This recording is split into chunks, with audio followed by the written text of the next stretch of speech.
Érico, o professor de direito falando aqui também, o jurista, advogado tão experiente. Aqueles que foram às redes sociais e celebraram os 60 anos do golpe, né? A gente estava até há pouco analisando do ponto de vista político o deputado federal Ricardo Salles. Eu até quero abrir novamente aqui o Ricardo Salles, no qual coloca uma foto de melancia, né? E ele fala ali, ó, nesse aniversário de 60 anos da Revolução, ele diz, né, de 64, cumpre lembrar que os generais da época, se os generais da época fossem iguais aos melancias de hoje, o Brasil teria se tornado um país comunista. E aí ele coloca essa imagem de melancia. Por isso, eu queria lhe perguntar, aqui ele está, de certa maneira, ele fazendo uma crítica aos militares atuais por não darem sequência ao golpe que foi planejado, que está sendo investigado. Isso pode ser considerado uma prova, professor, ministro Cardoso, quer dizer, de que realmente houve uma tentativa de golpe no país? Olha, eu diria uma prova, não, do ponto de vista jurídico, mas uma confirmação de que havia uma dimensão golpista amparada em discursos como esse, sem dúvida. Claro, ou seja, ele faz uma crítica aos generais que resistiram ao golpe, chamando-os de comunistas, né? Que é aquela velha história, verde por fora e vermelho por dentro, que hoje se ressuscitou depois de tanto tempo que eu já não ouvia mais isso nas estradas da vida. Então, realmente, eu fico alarmado porque o discurso bolsonarista ele é um discurso esquizofrênico, me permite dizer. Ele é esquizofrênico porque ele nega, ele diz, não, Bolsonaro não participou do golpe. Mas, ao mesmo tempo, ele diz que os generais foram covardes, que foram melancias, porque se tivesse aderido, teria um golpe. Quer dizer, por favor, se decidam. Havia tentativa de golpe ou não? Se não havia, por gentileza, parem com esse discurso absurdo, autoritário, de matizes, de certa forma, até resvalando ao fascismo, de dizer que generais deveriam ter encampado uma quartelada para que Lula não exercesse o legítimo direito de governar o país. E fiquem, então, com o discurso, o Bolsonaro é um democrata e nunca fez nada. O que eu não posso é ter os dois discursos, porque um confessa que o outro é falso. Né? Um Ou seja, um deputado, discurso... Perdão. um deputado defender a ruptura democrática, ele está incorrendo em alguma ilegalidade que permitisse, inclusive, punição? Eu, pessoalmente, acho que seria violação e falta de decoro. É claro que a liberdade de expressão ela comporta limites. E a própria inviolabilidade parlamentar da palavra também comporta limites. Não há direitos no Estado de Direito que sejam absolutos. Né? A liberdade de expressão, por exemplo, em alguns países como os Estados Unidos da América, tem uma abrangência muito grande. Em outros países, tem uma limitação mais específica. Eu acho que no Brasil, esse tipo de fala, que não é claramente de incitação, mas é de afirmação de uma opinião, ela não qualifica um crime, um delito, mas qualifica uma falta de decoro. Então, eu acredito que se nós fôssemos levar ao pé da letra coisa que não se faz no Brasil, à direita ou à esquerda, que é o juramento que todos fazem da Constituição, uma fala desse tipo, ela seria um claro desrespeito à Constituição Federal e uma falta de decoro que tornaria o deputado passível de cassação. Mas no Brasil, a amplitude da falta de decoro é transformada em restrição, ou seja, o espírito corporativo nessa hora prevalece mais do que o juramento sobre a Constituição. Olha, houve um tempo em que o legislativo costumava negligenciar a falta de decoro quando dizia respeito a questões morais, né?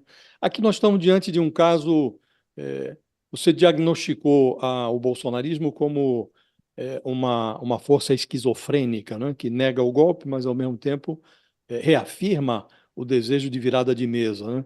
E essa psicose legislativa que leva a Câmara composta de homens que foram eleitos, portanto, se serviram da democracia, leva esses homens e mulheres, muitas mulheres, a ignorar uma falta de decoro como essa, quer dizer, um parlamentar na prática, defendendo o golpe de Estado, lamentando porque não foi bem sucedido o golpe de Estado. Acha que nós chegamos a um ponto de não retorno? Quer dizer, hoje, um parlamentar defender o golpe de Estado e ficar tudo por isso mesmo, chegamos a um ponto de não retorno em que o legislativo não se leva a sério? Olha, há muito tempo o legislativo não se leva a sério. E ninguém que não se dá o respeito é respeitado. Josias, esse é o problema, que enquanto o parlamento não se conscientizar disso, eu acho que há um ponto de retorno. Agora, como é que se chega a esse ponto de retorno em que os parlamentares percebam que, se não se derem o respeito, não serão respeitados? Isso só favorece a ideologia autoritária. Está vendo o parlamento? Ó? Olha a palhaçada que é o parlamento.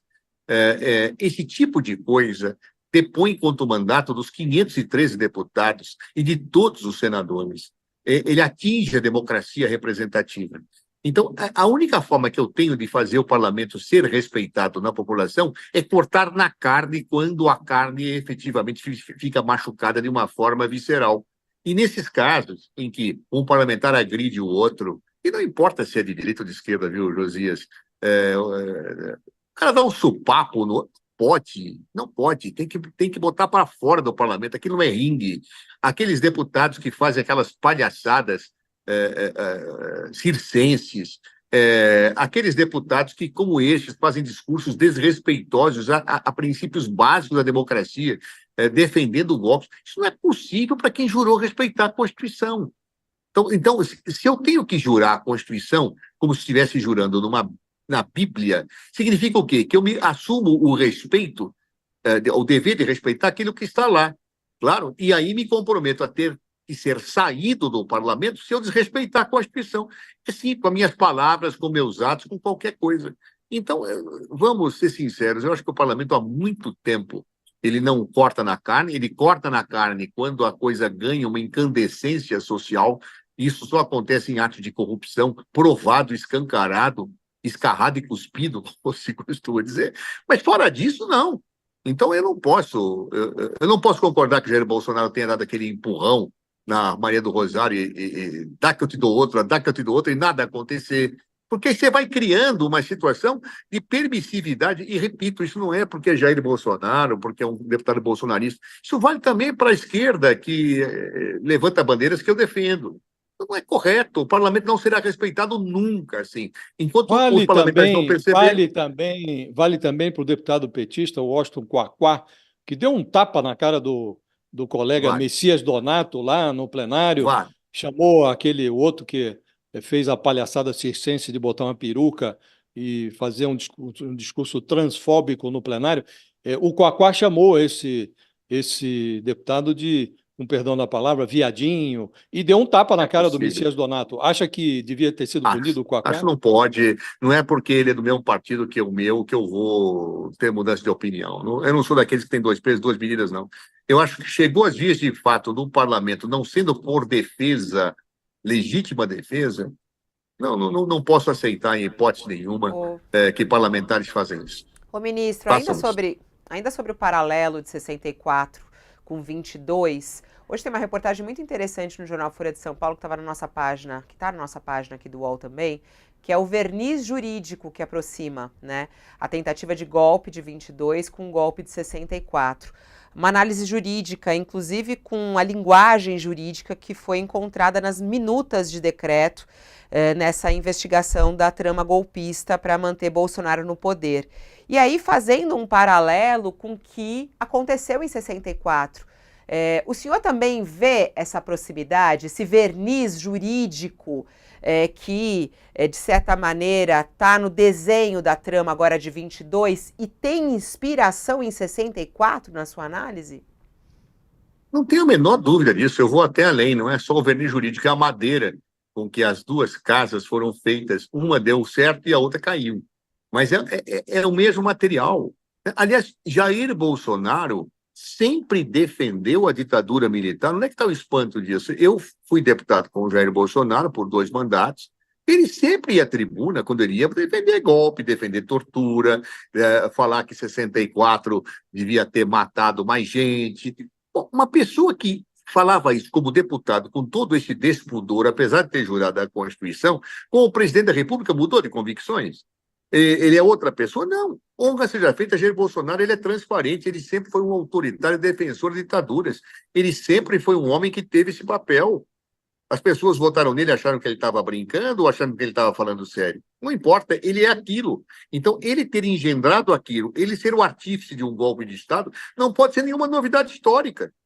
Exigir que ele tivesse mudado de cabeça, não mudou, ele é o mesmo. Jair Bolsonaro é o mesmo que subia à tribuna e fazia aqueles discursos autoritários que homenageou o brilhante Ustra naquele momento do impeachment E de o Dilma Congresso Rousseff. não o cassou. Não, é aí que eu te falo. Quer dizer, tivesse tomado uma medida forte, não contra o Jair, mas contra qualquer outro, já não aconteceria mais. E se acontecesse, já teria uma jurisprudência, abre aspas, em relação a esse assunto. Então, eu criaria um poder de contenção, de autorrespeito aos parlamentares, que não chegaria a este verdadeiro espetáculo circense que nós vemos na Câmara dos Deputados, sem nem regra, sem nenhuma situação que efetivamente controle comportamentos que sejam respeitosos à democracia e à Constituição. Eu não estou falando de limitar ideologias ou impedir palavras, estou falando de respeito à Constituição. Palavras, atos, desrespeitam uma Constituição, e o parlamentar teria que ser o primeiro a zelar por ela. Ô, ministro, queria também abordar um outro assunto que está repercutindo bastante, que tem a ver com uma decisão recente do ministro Dias Toffoli, né? O ministro do STF, Dias Toffoli, ele aceitou na semana passada um recurso do prefeito de Magé, Renato Cozzolino, e a decisão permite que o político da Baixada Fluminense possa concorrer nas eleições de outubro. Isso está sendo até utilizado por muitos apoiadores de Bolsonaro, falando, olha aí, isso pode mudar a vida do Bolsonaro. O Tribunal Superior Eleitoral tinha tornado Cozzolino inelegível por 8 anos, em junho do ano passado, por crime de abuso de poder político durante a campanha de 2018. Ainda cabe recurso, a decisão foi monocrática de Toffoli, né? Mas nas redes sociais, vários bolsonaristas dizem que a decisão pode abrir caminho para beneficiar o ex-presidente, que foi declarado inelegível por 8 anos. E a pergunta é muito clara, pode ou não pode, ministro? Olha, Fábiola, eu vou usar aquela regra que é uma brincadeira que constantemente se repete. Uma coisa é uma coisa, outra coisa é outra coisa. Eu não sei exatamente, não conheço esse caso, não sei quais são as razões que levaram o ministro Toffoli a receber este recurso extraordinário.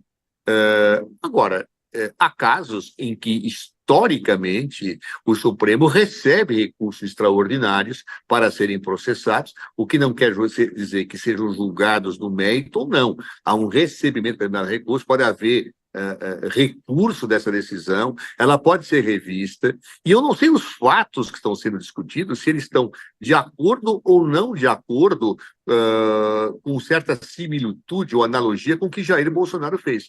Acho difícil que esteja, porque Jair Bolsonaro foi caçado por utilizar ostensivamente o poder da presidência da República, chamando numa reunião embaixadores para atacar o Estado Democrático de Direito. Então, eu não acredito que exista qualquer correlação entre os fatos deste parlamentar com aquilo que fez Jair Bolsonaro. Agora, o fato de ter sido aceito um recurso, dizer-se que isso implica uma possibilidade de revisão do decidido Jair Bolsonaro, como se fosse uma coisa que abriu-se um caminho, me parece ser uma bobagem jurídica sem precedentes, quando não se analisa a similitude dos dois casos.